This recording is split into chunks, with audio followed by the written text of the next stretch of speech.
Okay guys, so welcome to my vlog. Anyway, today is August 8, 2025, 12:06 noon. Bale, for today's video, susubukan natin mag-vlog po about Lalamove. Anyway, ginagawa ko na to since June 2025. Nung nag-start ako mag-download ng Lalamove driver app na nai-refer lang din sa akin. Pero sayang din kasi, no, lalo sa may mga motor, napaka-convenient, no? Saan ka makakita ng nag-ride ka na, tapos kikita ka pa ng extra amount. Hindi naman ganun kalakihan ng fare, pero kahit paano, malaking halaga na rin. Ngayon, papunta na ako ng booking natin. No, from here, Santa Maria, papunta na sa San Jose del Monte. So dito natin pipick upin sa may Angel John School. Hindi naman natin ito ginagawang full-time talaga yung paglalala-move.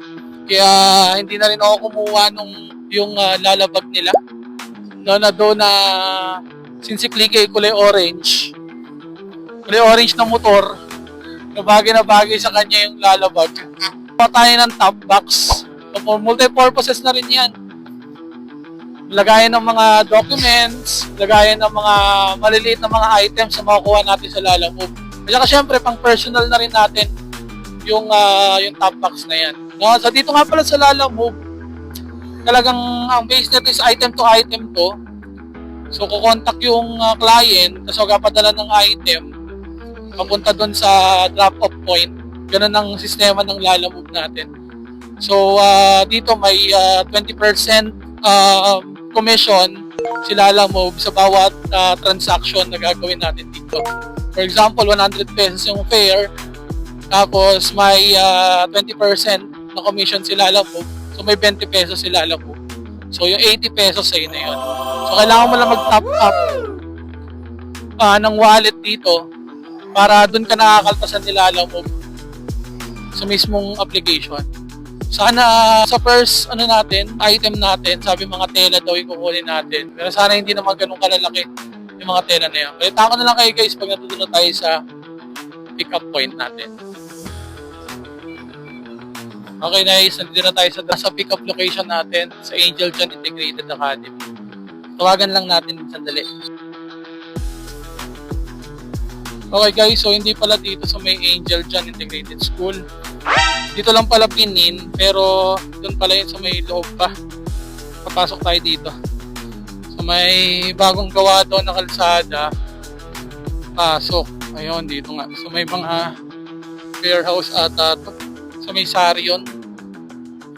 Yun, okay. So nandito na tayo. Lalamove po. Dito na tayo guys. Arrived already. Ma'am Jennifer, Ma'am Carla po, ano? Okay guys, so ito na. Ito na yung nakuha natin na item. Picture na natin yan. Yan guys, dito na natin siya nilagay. Okay naman yung item dyan. Sealed na yan. Safe naman, no? Hindi naman siya mababasa. Okay guys, so item pick up na. Naisampa na natin yung item. So malilit lang, mga tela lang na naka-plastic siya. So kasya naman dun sa ating top box. So but anyway, bago kayo pumunta talaga, dapat kausapin nyo yung kukonta kayo dun sa client nyo to make sure na tama ba yung address at tama din yung pin location nila. Kamukha niyan, dito lang nila in-address sa Angel John, pero papasok pa pala siya ng Eskinita. Kasi ito lang yung landmark. Hindi naman ganun kalayo, malapit lang naman. So kaya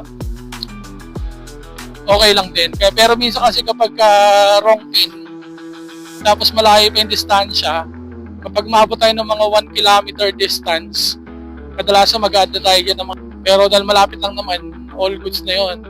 Kahit TY na yon. No? So item pick up na tayo.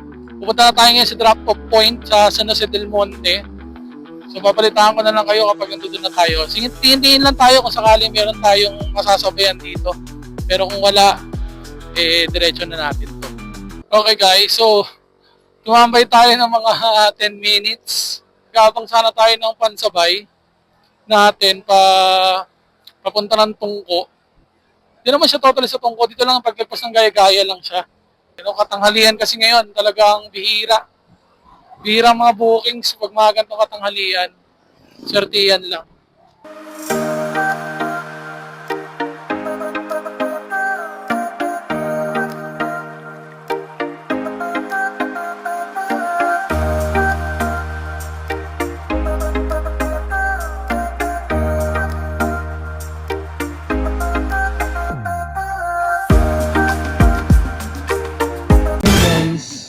Nakuha tayo ng booking sa Santa Maria papunta ng San Jose del Monte. Ang nakalagay kasi dito sa kanya from Angel Jan, mali na nga yung pick up location natin kasi Angel Jan yan. Tapos pumasok pa tayo ng Eskinita pa loob. Tapos ngayon na dito tayo ngayon sa may Gaya-Gaya Print and Design, kasi nakalagay dito Print and Design Toyota Village. Tapos kinontak ko na yung drop off natin, taga Towerville daw sila. So nichinek ko yun sa alam ko naman yung Towerville. Nichinek ko yun sa map, dun sa may 7-Eleven daw tapat. 23 minutes, 9.7 kilometer. So ang fare na nila dito 122 na. So magpapadagdag tayo kung ilang kilometro yan. So yung guys, nakita na kay guys, pinandoon na tayo. Okay guys, so yun na nga. Grabe yung booking natin ngayon. Hindi natin alam yung gagawin natin dun guys, no? Pero yun na nga, mali yung address na ipin para sa drop off natin. So Gaya-Gaya tayo napunta, pero ngayon papunta na tayo ng Towerville. So medyo mahabang umabot tayo ng mga almost 25 minutes. Kakaantay dun sa sa tawag. Tinawagan natin yung nag-book, tinawagan din natin yung drop off, no? So yun na, dahil lang distansya simula rin sa Gaya-Gaya papuntang Towerville is almost 10 kilometer din distance, so 23 minutes away. Sabi naman nung nung drop off natin, magdadagdag na lang daw sila, pero sana goods na goods din yung natin, goods din sana yung dagdag ng client natin. So yun, balitaan ko na lang kayo guys kung nandito na tayo sa Towerville. Landmark natin Towerville 7-Eleven, so 10 kilometer distance. Balitaan ko na lang kayo guys kung nandito na tayo. Let's go.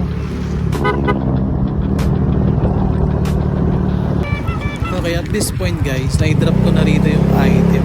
Hindi ko na na-videoan yung pagkakadrap natin kasi hindi pala na-play. Tapos binayaran tayo dito ng customer natin ng 220 pesos. Okay din naman, no? From 120, nag-add sila ng 100 pesos dun sa extra fare natin. Kasi nga from Gaya-Gaya to Towerville natin dinala. So goods na rin.